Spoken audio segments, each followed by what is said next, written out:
वज्रमूषा।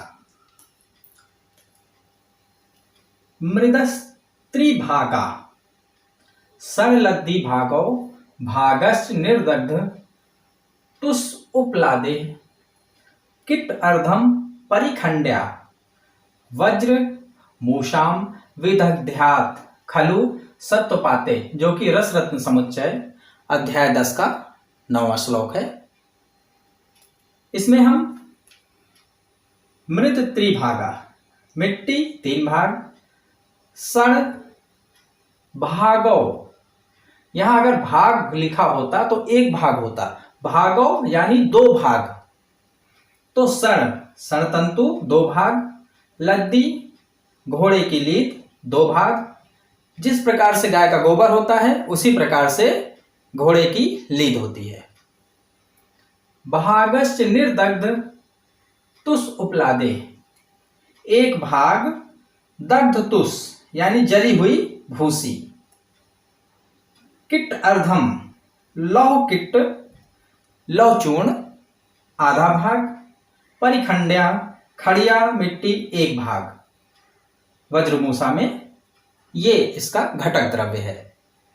निर्माण विधि, सभी द्रव्यों को लेकर के अच्छी तरह से चूर्ण बना लेते हैं महीन, फिर सभी को आवश्यकता अनुसार जल डाल करके अच्छे से कूट करके एक सार कर लेते हैं और उससे हम वज्रमूषा का निर्माण करते हैं।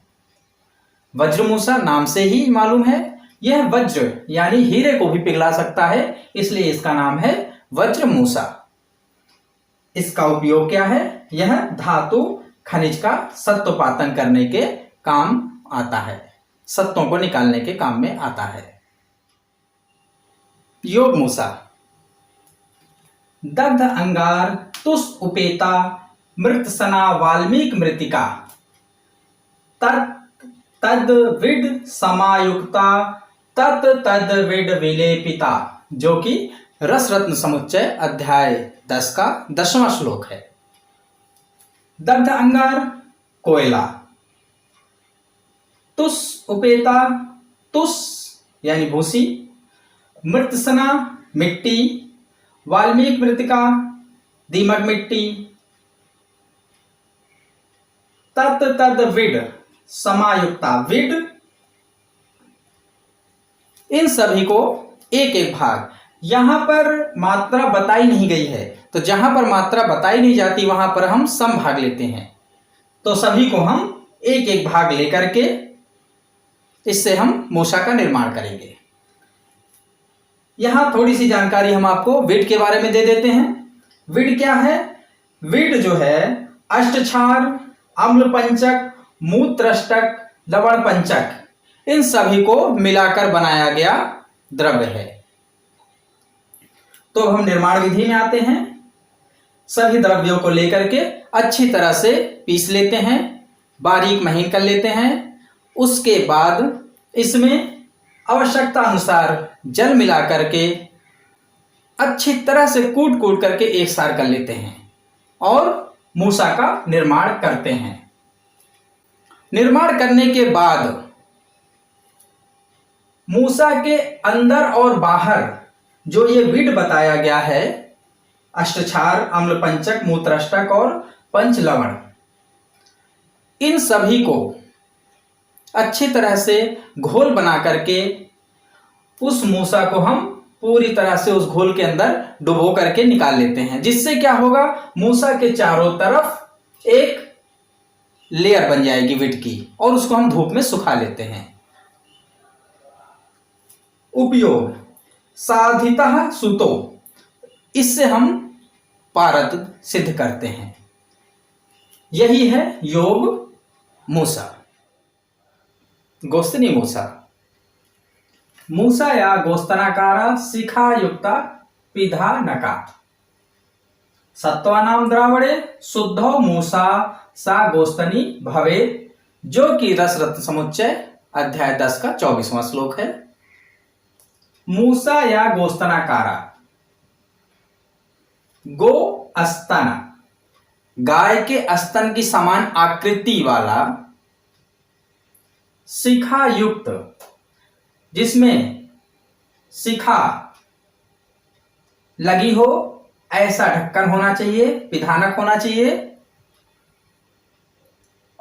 ऐसे आकृति वाले मूसा को हम गोस्तनी भवेत, गोस्तनी मूसा कहते हैं। निर्माण विधि,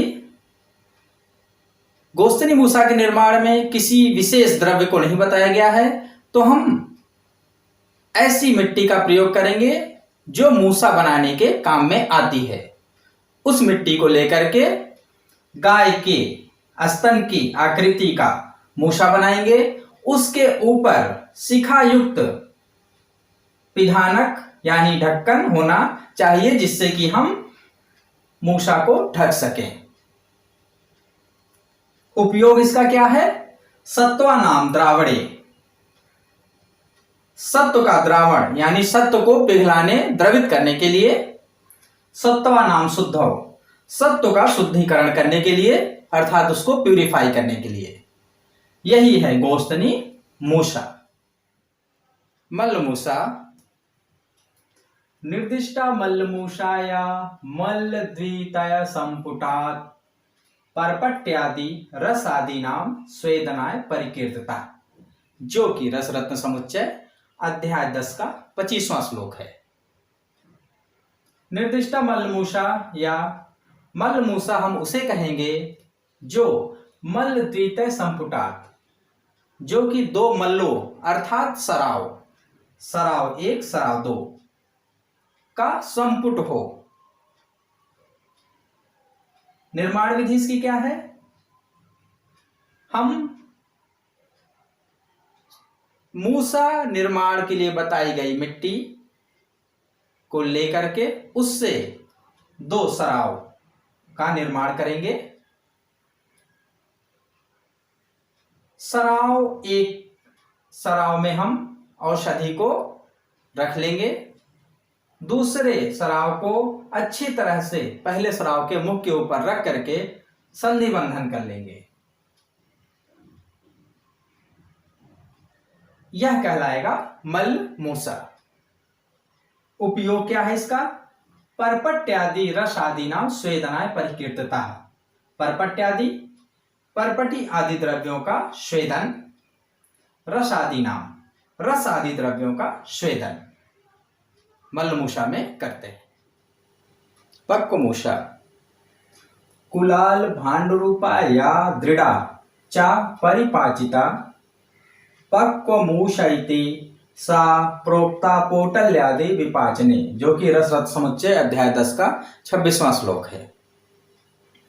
कुलाल यानी कुम्हार, कुम्हार के द्वारा बनाए गए भांड रूपा जो भी बर्तन हैं जिनका उपयोग हम मूसा के रूप में कर सकते हैं, या दृढ़ा जो कि मजबूत होना चाहिए, चा परिपाचिता जो कुम्हार पका करके बनाता है। ऐसे बर्तन कुम्हार के द्वारा बनाए गए जो अग्नि में पका के बनाए गए हों। पक्वमूषा इति सा प्रोक्ता, उसे हम पक्वमूषा कहते हैं। निर्माण विधि क्या है? कुम्हार अपने बर्तन बनाने के लिए जिस मिट्टी का प्रयोग करते हैं उस मिट्टी के द्वारा भांड यानी बर्तन छोटे बड़े साइज के उनको बना करके वह अग्नि में पका लेता है। उस बर्तन को हम पक्वमूषा के रूप में प्रयोग करते हैं। यह कहलाता है पक्वमूषा। इसका उपयोग पोटल आदि विपाचने, पोटली आदि द्रव्यों का पाक, हम जो पोटली रस बनाते हैं उसको पकाने के लिए इन बर्तनों का प्रयोग हम मूसा के रूप में करते हैं।